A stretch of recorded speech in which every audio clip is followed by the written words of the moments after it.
credential access is a really big problem, as you said, like Hmm. because of the COVID and everything. And the worst part about it is that, the blood's in the water now. Everybody knows that information stealers are the way to go, and they're becoming quite the popular tool out there. Oh yeah, they are. Which brings us to a recent one The from WASP, yeah. yeah from Checkmarks. So WASP is a Python-based information stealer. It's what we call polymorphic malware, which means that on every install it changes a little bit, so it cannot be caught. It's difficult to catch with an antivirus that looks on signatures. And that's the whole idea. To infect systems that are running Python. They have boot persistence, so they make themselves persistent. So after you reboot, it's still there. And it's an information stealer. It hides some of its code in steganography, so that means in images. So you have images where, so you just see a bunch of images in that directory, but when you do the right algorithm on that image, that's gonna result in code, and that code is in real time in memory. So it never sits on your disk as real code. So the antivirus will not detect it, but in memory it can be decoded and loaded as a module. Um, so what Wasp Dealer does it started out with Discord accounts, but then it also went after whatever password possible from your web browsers, crypto wallets, credit cards, whatever is interesting as information. And typically being used as a supply chain attack on PyPy by using typo squatting, of course. So they put some modules out there with a name that looks like or uses in capital I instead of a small l, things like that. And the exfiltration of the information, so all the information that it WASP can gather, it sends to a hard-coded Discord webhook address. And the author of WASP is selling it for $20, so it's fairly cheap. Now the interesting part come that somebody, This is the worst, dude. Like,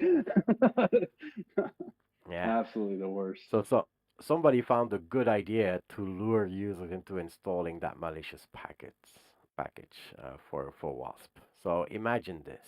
On TikTok, there's a new challenge that is trending that's called Invisible Challenge.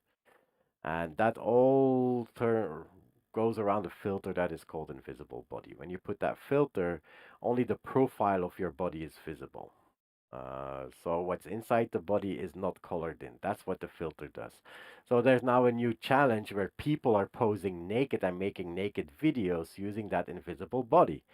So you see that profile of the body, and you can see one of the screenshots here. You see that profile of a girl with long blonde hair, but you don't see it filled in. And supposedly she's sitting there naked. Now, what do people who are looking at that video want the most? To find out that And there's a filter. slip in the filter, right? Or find a unfilter.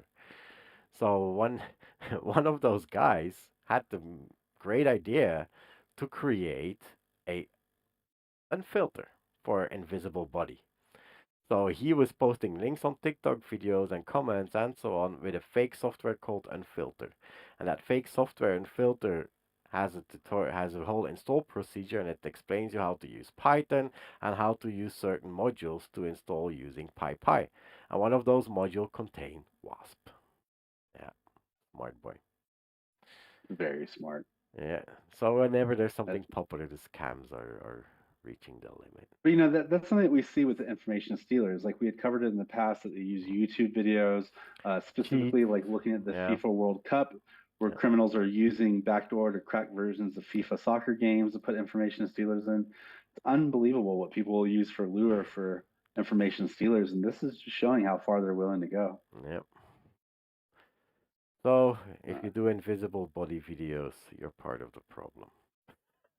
I would agree Daniel, there. we will stay here with the normal filters. I Yeah. I don't know if there's an invisible body for OBS, and if there was, we wouldn't be using it, or certainly not sit naked here and use it. Oh, that's how we lose our NSW, job yeah, very not quickly. suitable for work. I don't know how YouTube would feel about it, but that would be actually kind of funny.